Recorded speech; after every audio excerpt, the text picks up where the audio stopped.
and welcome to A Good Walk Spoiled Adventures in Golf with your host, Scott Ponywaz, also known as Pony Golf. A Good Walk Spoiled is part of the Millions.co and Golfer Gang networks. Thank you for tuning in. Let's swing into this week's episode.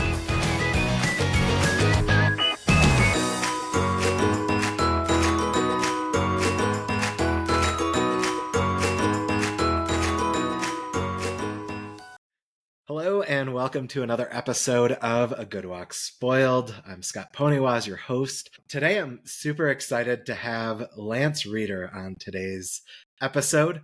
Some of you may not know him initially by name, but I think you sure do know his drivers and woods. He is the founder and CEO of Krank Golf, and he also is a former world long drive champion. Potentially maybe a future long drive champion as well. And he still probably has a few under his belt. As I was kind of preparing for this, before I let Lance introduce himself, I did find a few of your numbers through the long drive stats, which I think are pretty incredible numbers. So his longest recorded drive, 526 yards. Fastest recorded swing speed, and this is through the official stats. I'm sure this is different in unofficial numbers, but 150 mile an hour swing speed, 218 mile an hour ball speed, according to the long drive competition stats database. With that, I just want to introduce Lance Reeder, and I'll let him kind of give his official background and bio. Absolutely. First of all, World Long Drive champions, we protect those. That's pretty, that's an incredible accomplishment. I was never a World Long Drive champion. I won quite a few events. I believe I was one of the top hitters in the world. And that 150 swing speed was a few years back because I'm now 61. But, long drive was in our blood. And if it gets in your blood, you keep rocking and rolling. And that's really the beginning of Krank. And the 526 was a special day in Albuquerque at a pro long drive event. Scott Smith has the official record at 539. I'm number 2. So those are fun days. I mean, the people that love to smash drivers, that's World Long Drive. So I just wanted to clear up that I'm not an actual World Long Drive champion because that's royalty. So it's fun. The nuances, but a professional long drive champion. Some long drive events. Nice. And so now you're the founder of Krank Golf. So before we kind of get into the full backstory of Krank, just walk us through a little bit of that career as a pro long drive competitor and how you got into that, and then sort of where it took you from there.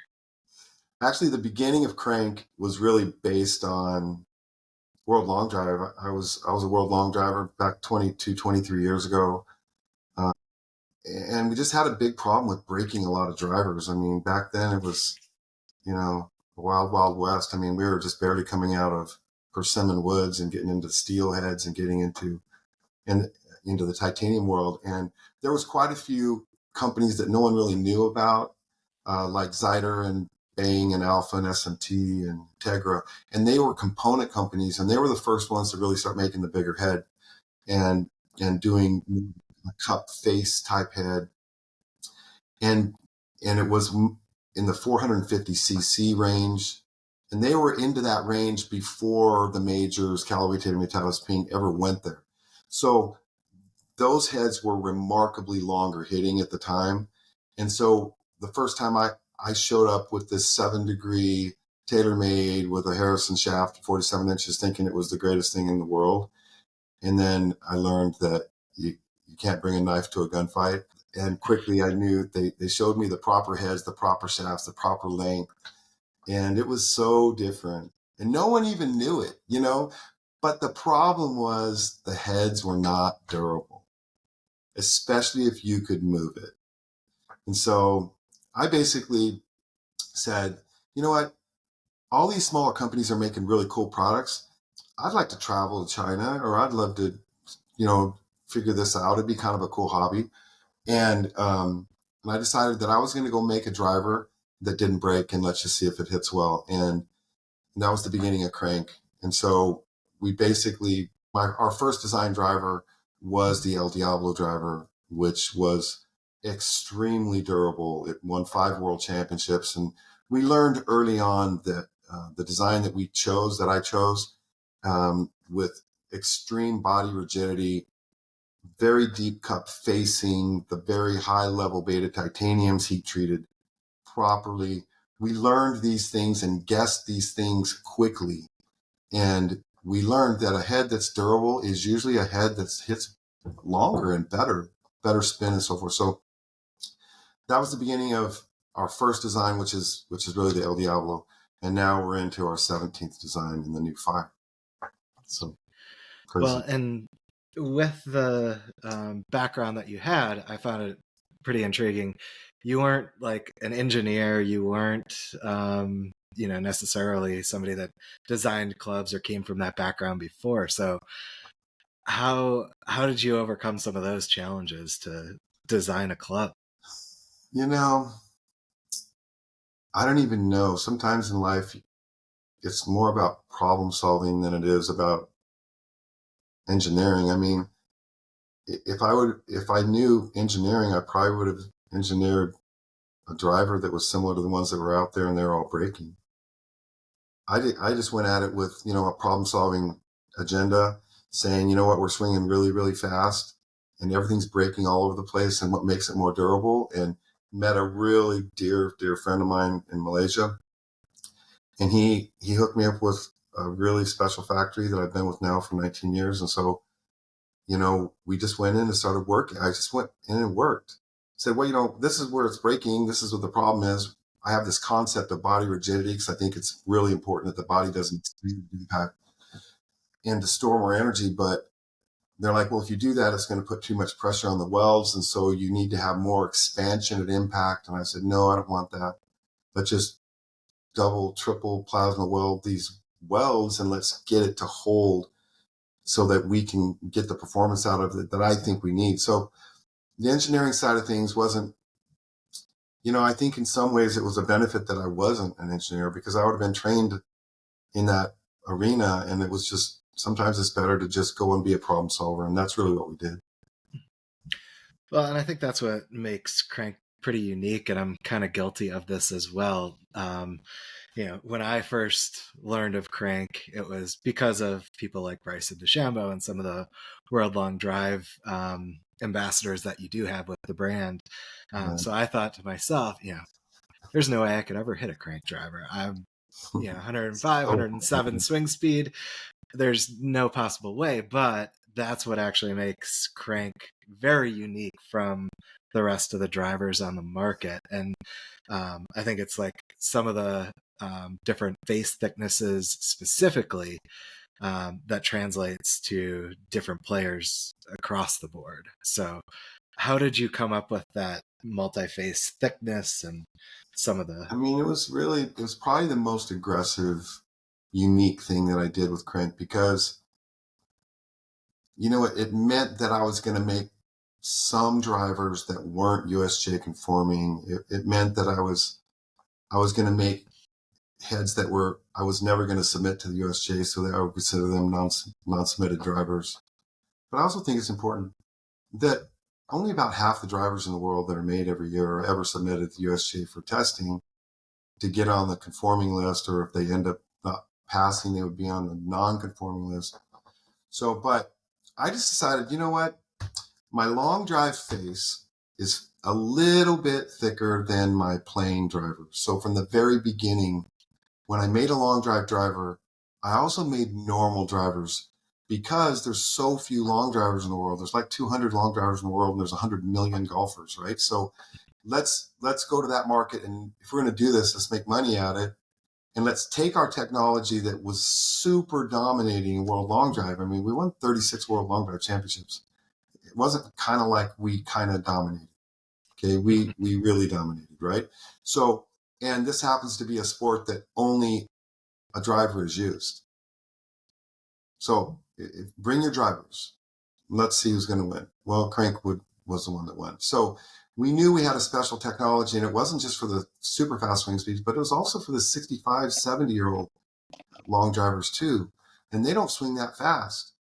And so it works in all those different ranges. So what I decided was one day I said, look, the face thickness of my long drive face is a little bit thicker than my playing driver. Okay. By like 0.1 or 0.2 millimeters, but they are definitely thinner because we had to stay conforming at the time. We believed that that was the most important thing. But I knew at that point that because of deflection with loft, it didn't have to be as thick. Both thicknesses qualified as USJ conforming, right?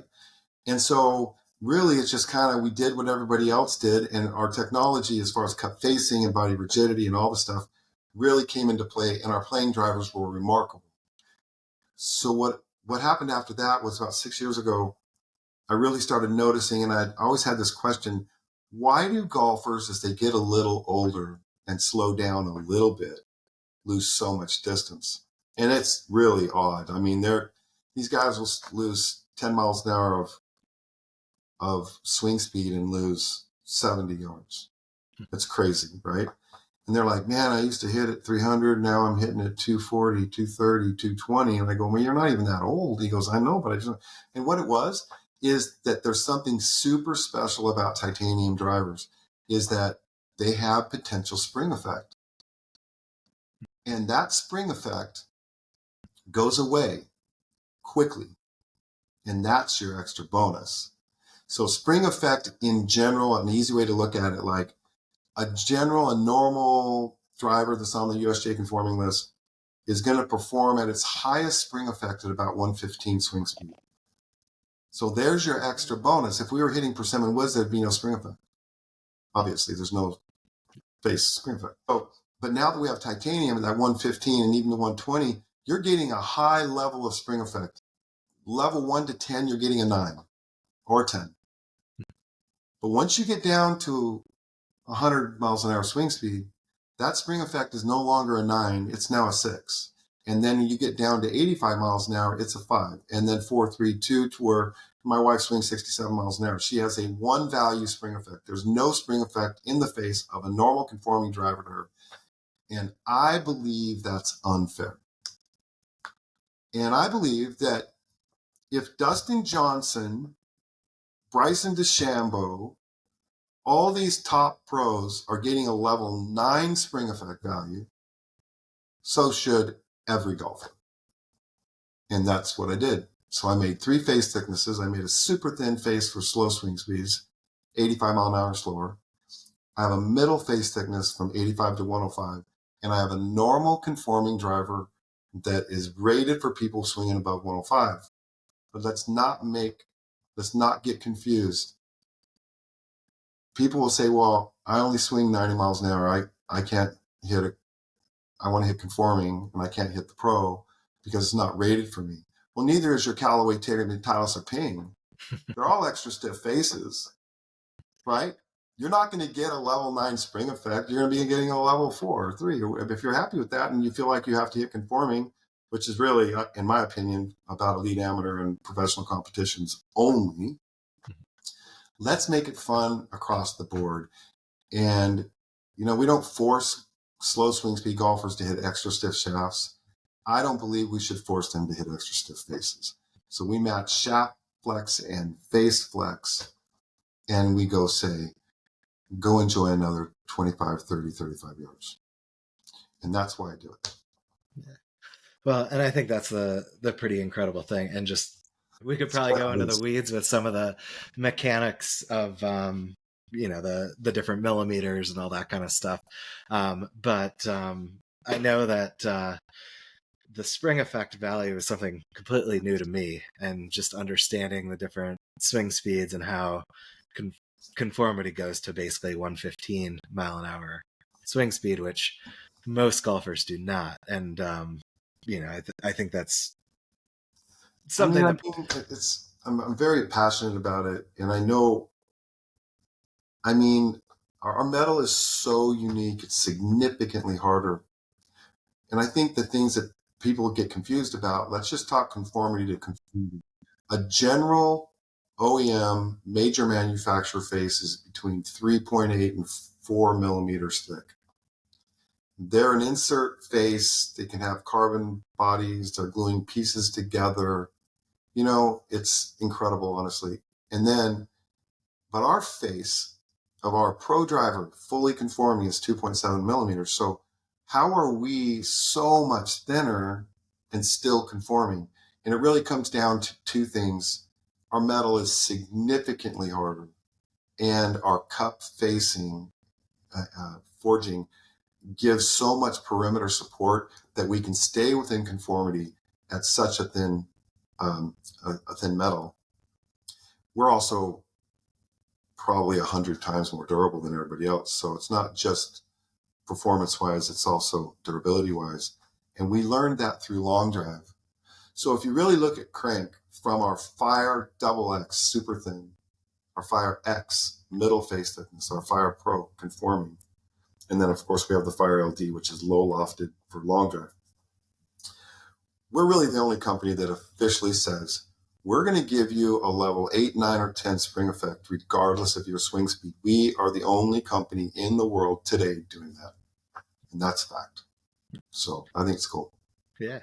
Well, and so as you've built the company and expanded into, multiple different driver heads, but then also fairway woods as well, what were some of the challenges in keeping up? And especially, you're a little bit more direct to consumer versus a lot of the other manufacturers. Like, you can't just walk into the Golf Galaxy and pick up a Krank driver necessarily. So I mean, you can't, and it's just a different business model. I think we've been around for 22 years. I started Krank 22 years ago.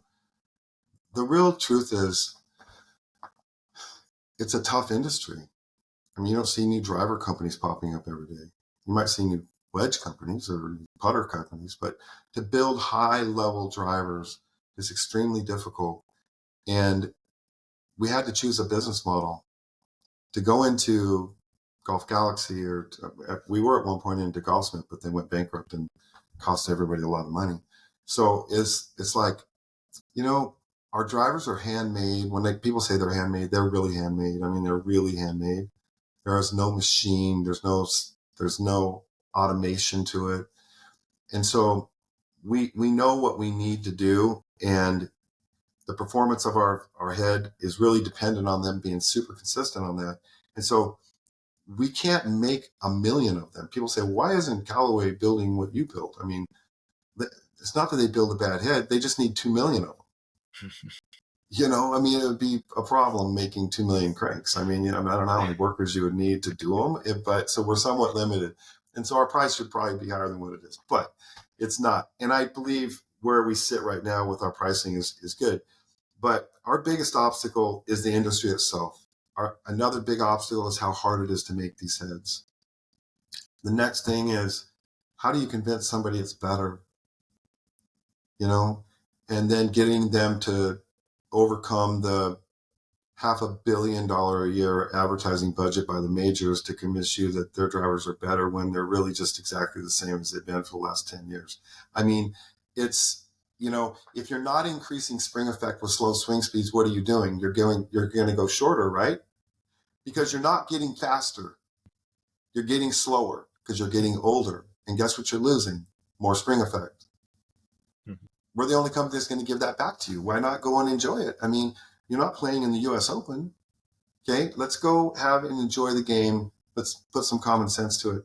And so I think in general, we've been able to grow consistently direct to public. And if we went into stores, it would be a whole different business model.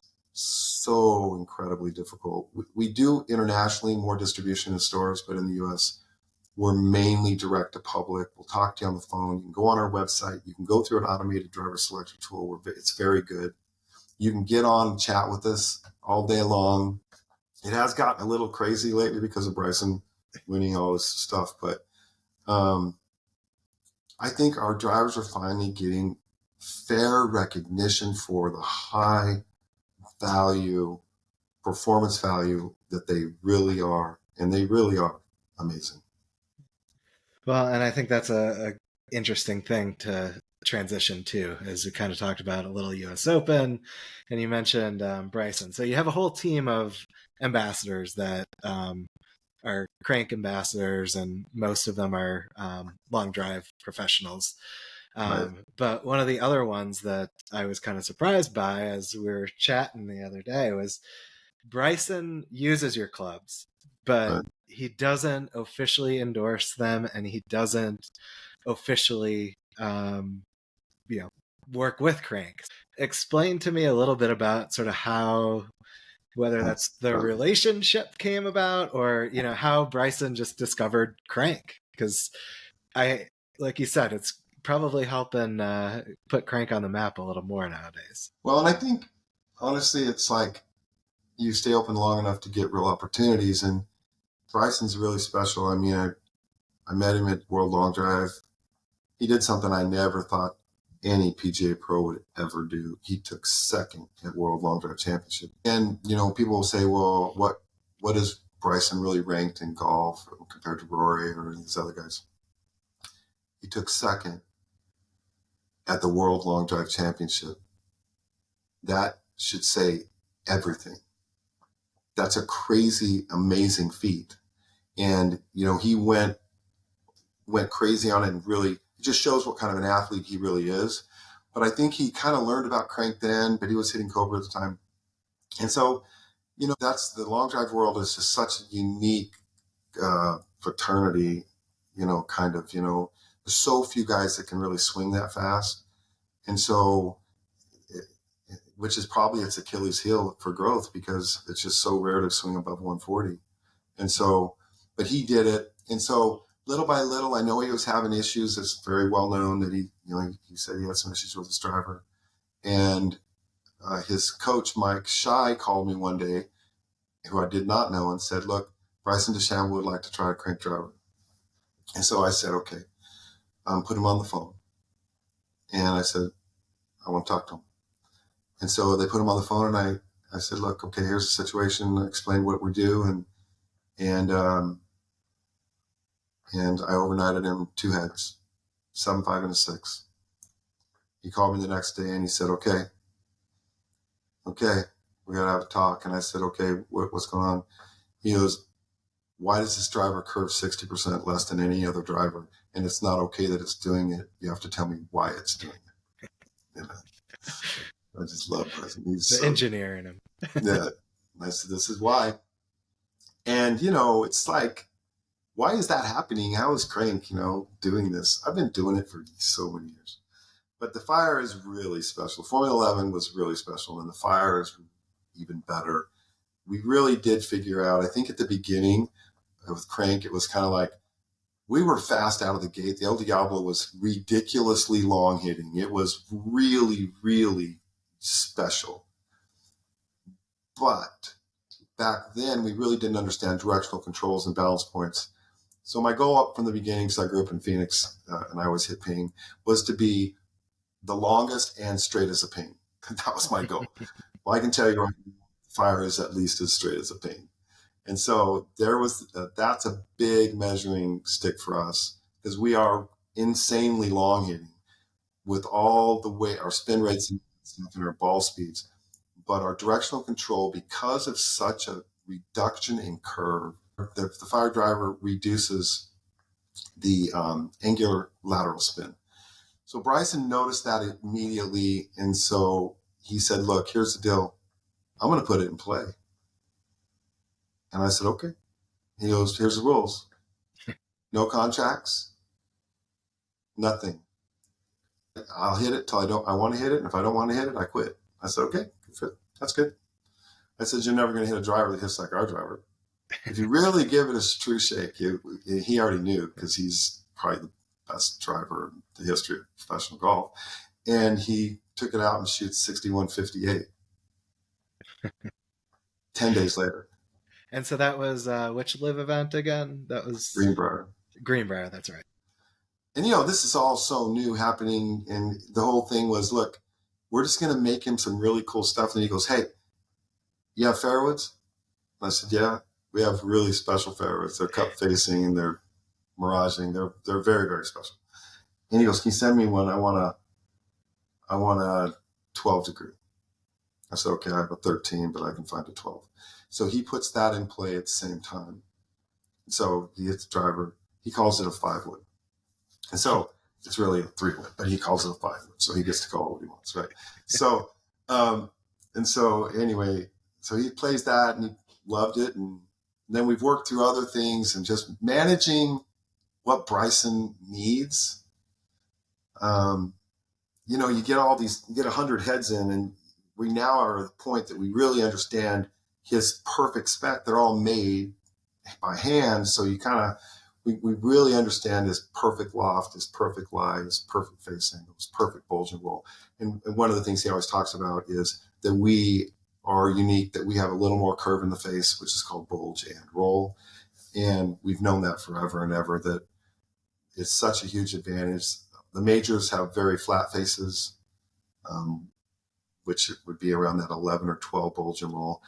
We live in the 8.5 or 9 bulge and roll world. It gives durability and helps you hit straighter. So that was the beginning with Bryson, and then of course, hitting fairways as far as he hits the ball is a huge advantage, but he's also incredible iron player, chipper, putter. When he puts it all together, he's really, really tough to beat. I mean, he took 6th at the Masters and 2nd at the PGA, and then he just won the US Open. And that was an incredible event to be there and see that. Is such a blessing to actually be a part of. Yeah, and I know you have sort of like the exclusive on what actually happened on the range that final day. So, I mean, you were the one who was controlling the driver heads ultimately to some extent. Right. Well, I guess it was all in his hands, but yeah, Bryson's. But it's like, it's just so interesting, So really, I wish there was more communication out there for Krank with some of these news media stuff, but because they kind of make it up as they go along, because they kind of see what's going on, so they just make up some stories. But this is what happened. Bryson, our heads, he's super sensitive to face flattening. And so here's an example. So in general, what Bryson would experience in the past is a driver face that would be an 11 bulge and roll. I won't use any names, and with his speed, he can push that face to a 12, 13, 14, 15, 16 quickly. And so that's a problem, because he needs the curvature to help him with gear effect to reduce the curve of the ball when he hits it. So with us, the face that he has with us is an 8.5 bulge roll. So he hits the fire LD 6 degree. And so what happens is he had 6 tournaments in it. He had 6 rounds at the Live event in Houston, and then he had 3 rounds at the US Open, plus all of his practice balls. And so about 12 minutes before he tees off on Sunday, 3 strokes ahead in first place, I see him, and I'm standing there, but I see him reach in and grab his bulge and roll gauge and looks at the face. And I'm like, I already looked at it, but he's in charge, right? So it was 8.5, and it had moved less than 0.5 degree of bulge and roll. It had kind of moved to 9, which in my opinion isn't a bad thing. But he can feel it, because he can feel it. I can tell you he's that freaking good, right? And so he goes, it was a spin thing, or it was a feel thing, and he's got a lot of hits on this head. There's no company on the planet that exists that could have one head for 6 rounds plus all the practice balls and move less than 0.5 degree of bulge and roll, period. Not even close. There's no other head that would make it that long. But he then said, and then he looked over to Connor and he said, hey, and we have other heads. We have 2 backups sitting there ready to go. So he tried one of them, then he tried another one. And then Connor goes, do you have one in your bag? I said, of course, I've got backups. I got more in my bag. I'm just overboard on everything, right? And so I said, what loft? He goes, 5.5. I said, okay. So he wanted apparently to hit a little lower loft. And so I took it out. It was still in plastic. Literally, I handed it to him, and he's like, "It's a freshie," Like I'm like, it's branded. Like you're teeing off in 7.5 minutes, right? But this is just the beauty of being Bryson, I think, and just seeing him. He's just willing to go. I asked him one day, "How many hits do you need on a head to know if you like it?" He said 2 or 3. He dead serious. He said 2 or 3. I can tell you within 2 or 3 heads if it strikes, if it's going to work. Well, guess what he did? He put that thing on and he hit 3 balls, some of his best numbers of the week. He kind of looked at it. It was a little lower launch, which always worries me a little bit, honestly, because when you have 1 ball to hit, you want a little more deflection, a little more launch off. He puts it down, hits 2 6-irons or whatever, and then he grabs the driver again and smokes another ball. So he has 4 out of 4, absolutely. Like I heard his coach say, haven't seen those numbers all week. So what do you think he's going to do? It's going in the bag. Go. He hands it to Jivo and he's off, right? And I'm like, my gosh. Because I'm sure, I remember the news is watching, what happened? Did he break his... So they come out and they're saying, like, he flattened, he crushed his face, he collapsed his face, he flattened his face. He didn't freaking hardly move his face. He wanted something different, and that's exactly what he got. And then he went out, and the real truth was he hit it on the same line. We only had one problem. It didn't draw back. So if you really look where he was on like almost every fairway that he missed, he was on that right line. It just didn't draw back. Why? Because it didn't have enough loft and there wasn't enough lie. So that toe, that draw back, I'd hear him say, man, I just cannot draw this thing, right? So like on 18, he just knew he couldn't hit right no matter what. He could bang it off that grandstand if necessary. He wasn't going to hit it right. And so that's really what he did. And then he got up and down miraculously like he does. But I do want to say that afterwards, he came up and gave me a hug and said, I should have never changed that driver. And I said, yeah, you shouldn't have changed it. But it didn't matter. He won. I mean, and I also think it's important to understand the people, the haters out there that are saying, wow, he hit his driver so bad. Day one, now, he was hitting the same driver all 3 days. That's a tough course. So it just tells you how difficult it is. But he is so incredible that he's number 1 off the tee in day 1 and number 4 in day 3. He was 37 strokes gained on day 4, only hitting 2 fairways. Yeah. He's a beast. He really is. No, it's incredible. And thanks for sharing that story. I mean, I can only imagine how many others on the tee that you might have with other players, some of those final nerve-wracking changes that might happen. But I also want to say that when we went to the Live event in Nashville the next week, he was the number 1 fairways hit at 86%. Okay, so we figured out we really did figure out what he absolutely needs to be consistent on his loft, lie, face angle, vulnerable. So that's all he gets now. That's all he hits. Until he tells me he wants something. Are you going to be heading over to the Open in a couple weeks then? Yeah, we're flying out on Monday to Spain, Live, and then over to Scotland for the Open Championship. Oh, nice. And just kind of, there's a lot of moving pieces, with all this golf industry, with Bryson.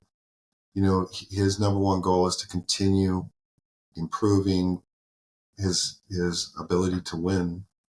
And it's like I told him, I said, look, a year ago you weren't winning. Last year you've been winning a lot. Which life do you like better?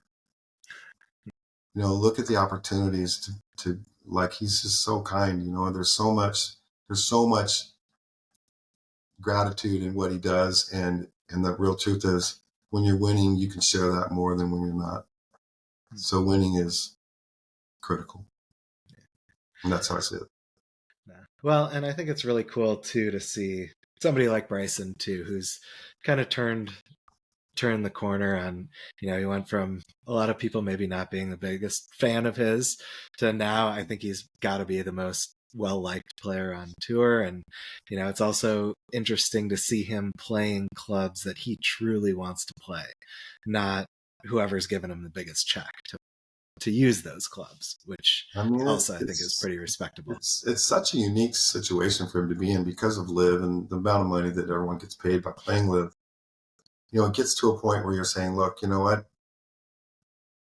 If winning is really what matters, and you're willing to really try and step outside of the norm, which most golfers aren't willing to do.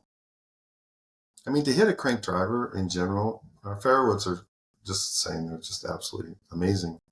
But they have to make a choice to really give it a good try, because the crank driver will feel different a little, than the Callaway or Tanner Thomas or whatever, But they have to give it a real try because it has, because it's 100% titanium, because we don't have any carbon, we don't glue pieces together, we have no aluminum. We're 100% welded titanium, and it has that feel that's just interesting. And sometimes it takes a pro a little longer to give it a shake. And if they're willing to do it, which few are, and a lot of them are still getting paid, they don't, if they really want to feel what a crank driver is like, they're going to have to, put a little work into it. So with crank, I guess where do we see it going in the coming years? Any Oh my gosh, special stuff happening under the hood? We're always kind of designing and tweaking, and I mean, Fire is really a special driver, but we are making what I call a max fairway wood, which is a bigger fairway wood that some people might want to call a mini driver. We're working on that. We're on our 5th version of it, and it's really a cool product. We're tweaking some of the LD stuff to get it a little lighter. We're coming out with a Tourhead Pro that's lighter. It's trying to manage, which is really but people don't know is that long drive's never been more than 2% of my sales, ever. But yet, people are like, I don't think I can hit it. It's only for fast swing speeds. We're the only driver company in the world that really does cater to people that swing 60. And so really the message that's out there is tough to get because we've branded ourselves so much in long drive. But also remember, it was all we had. It was all we could afford. It wasn't like we went public and raised $2 billion, right? We're self-funded from day one, and we've just been an organic, slow growth company that has really focused its attention on one product, driver. I'll never make irons, wedges, putters. I'll never make shafts. I'm making driver heads, and because the technology is so similar to a fairway wood head, I do those as well. And so that's what we specialize in. If people really want a product that will make a huge difference in their game, understand what Krank's doing. I'm clearly biased to it, but the simple truth is I can hand a slow swing speed golfer a driver that takes them from swinging 150 to 150 yards to 180, and give them some level of spring effect, more enjoyment of the game. And I think that's really the most important thing about Krank, is just understand what Krank's doing. If you go to our website and go through our driver selector, it will pick the exact driver setup, loft, length, everything for you. And then if you don't like that, you can change it, or you can just text us on our website and we'll just text you back and forth, or we'll call you. So it's the business model that we've developed over 22 years. It's what we do. It's what we love. I'm going to do it until I decide not to. And that's really where it stands for us right now. Well, so sort of tied to Krank, but also a little different. But I'm sure there's a lot of people that are sitting out here listening and going, had discussions over beers. I want to start a club manufacturing company, or I could make the best putter in the world, or I could make the best new golf apparel. Like, what advice do you have for somebody that would maybe want to be an entrepreneur in the golf world, whether it's clubs or apparel or golf shoes or anything? I would say stick with apparel to start with. Or just don't do it. Just don't- you know, it has to be your passion. I mean, when I started Krank, I had absolutely no intention of it being 22 years later doing this. It's a very, very difficult industry, and that's just the simple truth. You know, making a driver, let's say in the US, is just unimaginably difficult. It would be very, very expensive, especially the way that we make them, which is unfortunate. But I think the industry in general is a huge industry, but it's a super, super competitive industry. So you better have two things. Number one, you better have a ton of passion for what you do. And then you better have something that's unique. And so if you do those two things, go get it. It's a tough industry, but you just don't see driver companies popping up every day. You know, that you can see, like I said, you can buy a CNC machine and make some cool putters, but to stamp and weld and do everything that's necessary to make drivers, drivers are the most difficult product to make, and maybe the least profitable out of all golf products. So the golf industry is a lot of fun. You just have to have a lot of passion if you really want to try to take it on. And so, as a former long drive professional, or actually, are you still competing a little bit? Or not really, because World Long Drive was this culture. It's like, but people don't realize is that when I got into long drive, they had open division, then they had senior, which is 45, and then super senior, which is 50, and then they had 55, 60, 65. So you had open 45, 50, 55, 60, 65. So it was a lifelong journey that was motivating to keep you in shape. And so all these legends that were turning 60, 65, Rick Barry, the great basketball great, hit Krank, won 5 world championships at 55, 60, 65. And that was the point, is like, okay, at some point we can't compete with the 30-year-olds, but then at some point you can't compete with 45-year-olds or the 50s or 60s. But every 5 years you get this opportunity to compete.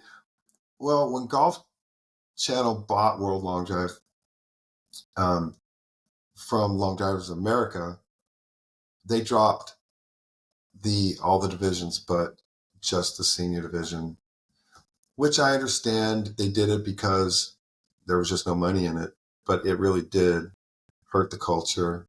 It really did hurt the sport, because we lost all the legends. And so, now that I'm 61, I can still swing 130, but that doesn't work with the 45-year-olds. I mean, in the 45-year-old division, what, 2 or 3 of the top 10 in the world are above 45. And so, when you go, when I'm 60, I'm going to be one of the favorites. When I'm 55, I'm one of the favorites. But at 57, I'm not one of the favorites, because there's the new 55, kind of guy. And so the culture of it all is really difficult. I know World Long Drive was purchased from Golf Channel during COVID, which was really a shame that COVID really did shut it down. And it's struggling today. It just is. Long drive is a very difficult sport to produce. It's very hard to make money at, because there's just simply so few people. And it's really hard to produce because the balls are flying over a quarter of a mile. And, how many, the Achilles heel of long drive is a couple things. Number one, there's just not that many that swing fast. And number two, where do you find flat grass for 500 yards that you're not breaking windows? So I love long drive, but it's not something that there's a lot of events to go. There's Ultimate Long Drive that does have all the age brackets. I may go do one of those this year.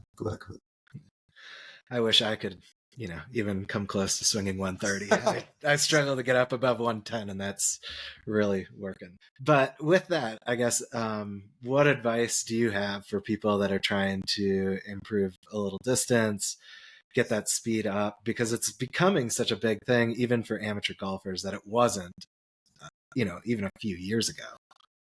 And I think that's a really good question, because physically golfers are investing more time into being stronger, more flexible, making it far more serious to be athletic in that movement.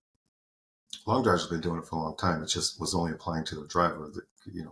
There's never really been a long driver that's really made the PGA Tour, which is shocking to me. But if you really understand how gifted the PGA Tour guys and the Live Tour guys are, the game is a well-rounded game, and it's so much more than just your driver. But as far as swinging faster, I tell everybody, I do specific things in the gym, like a lot of cable cross pulls, like you're swinging a golf club, from high to low, mid to mid, low to high, right and left. I try to work core as much as possible, but I do it in a way that I'm pulling, right? And then that's helping me stretch as well. Plus, your forearms have to stay strong, especially as you get older. So put some effort into that. Continue to work out, put pressure on your muscles, do what you got to do to stay strong as long as you possibly can. But with specific training, I don't really have big legs. I have skinny legs, but I'm fast with my upper body and my core strength. So whatever your natural gift is, just continue to work out, but you would have to continue to get pull so you can get more strength through the impact zone. But also, if you want to hit faster, you got to go swing a lot and try to swing faster and learn what that means. And so, but at the same time, if you're a golfer, fairways are premium. And that's a fact. You can, except if you're Bryson and don't hit fairways and still win the US Open. You got to remember, he's still 25 yards longer than everybody, so it's kind of like he gets away with it. But it depends on what you're doing. But I think the key, if you're a golfer, speed is less important than if you're a long driver. So you're probably just talking about the golfers. Get stronger, go to the gym, get flexible, strong core strength, strong forearms, and practice swinging faster, and you'll hit the ball further. And of course, pick up a crank driver. And of course, yeah, if you want to do that, but choose the right face thickness for what you do, and understand. And I think this is the one thing that we're going to run a pretty big ad on, is that there's a lot of confusion with our pro driver not being good for moderate to slow swing speeds. It's actually the longest hitting conforming driver in the world for slow swing speeds, but it's still not what you should be hitting. You should be hitting the right face thickness for your swing. So don't just go buy a Callaway, TaylorMade, Titleist, or Ping saying, well, I'm going to go buy one of them because the pro's not meant for me. I'm like, well, neither are those. They're thick faces. You're not getting spring effect value.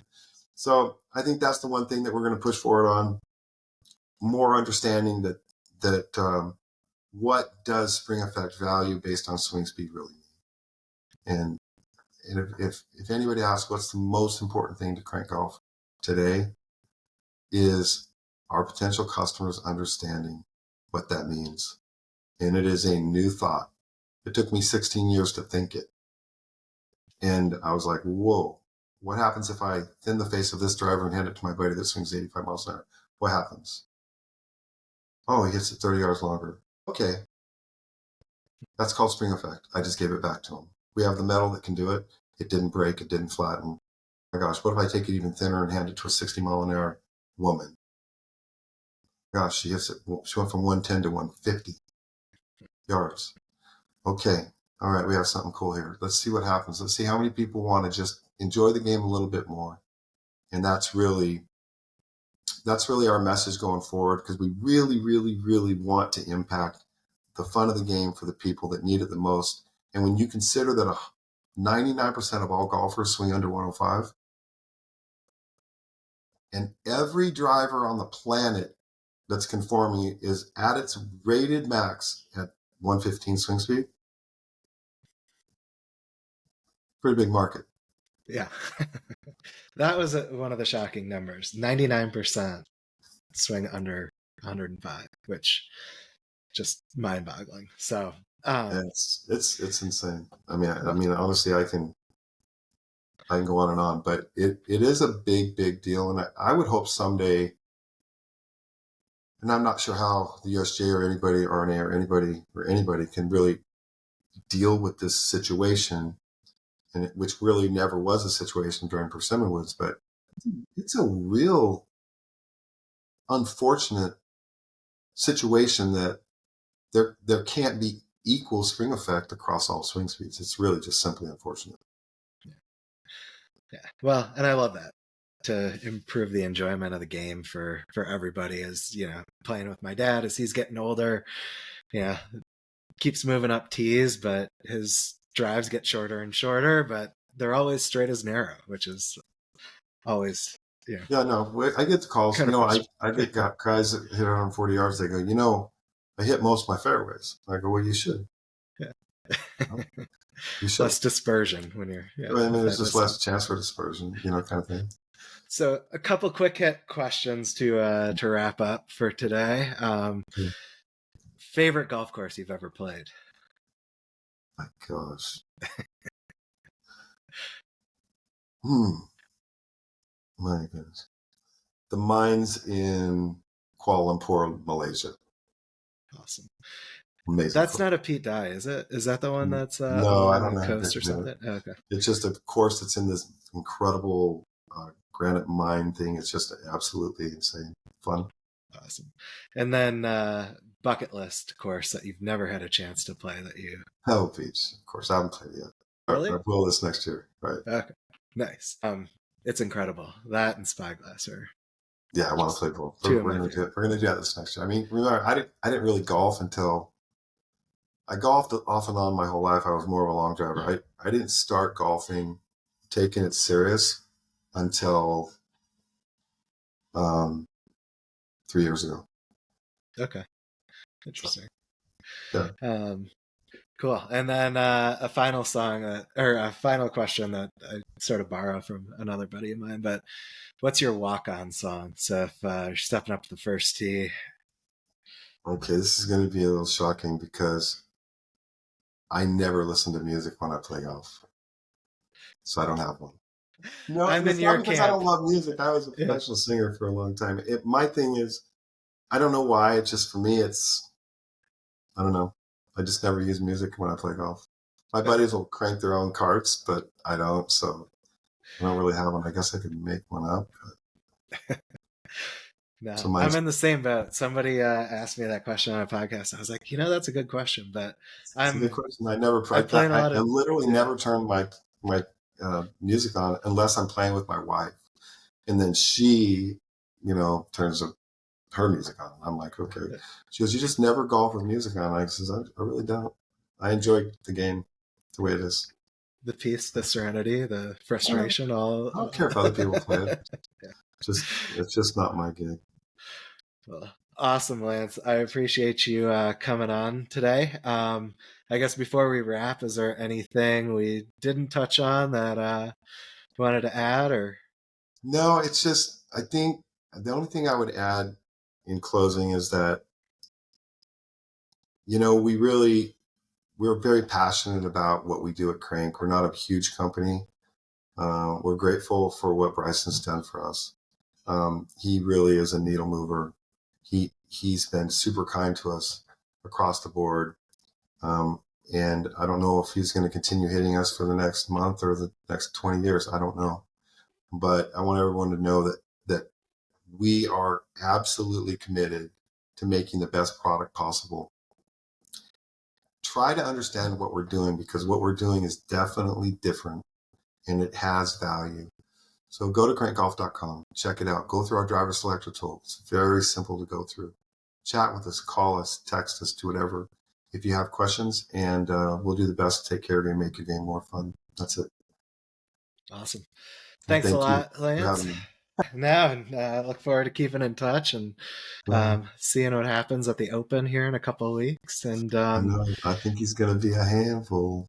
And safe travels. Jealous you're going to Spain. That'll be an awesome trip as well. So thanks so much, Lance. And we'll drop a link to Krank's website in the description, and go check them out and take them for a test drive. No pun intended. Do And it. we'll hopefully start seeing more cranks on the course here soon. So Thank you. thanks a lot, Lance. All right. Take care, buddy. Thanks. Bye.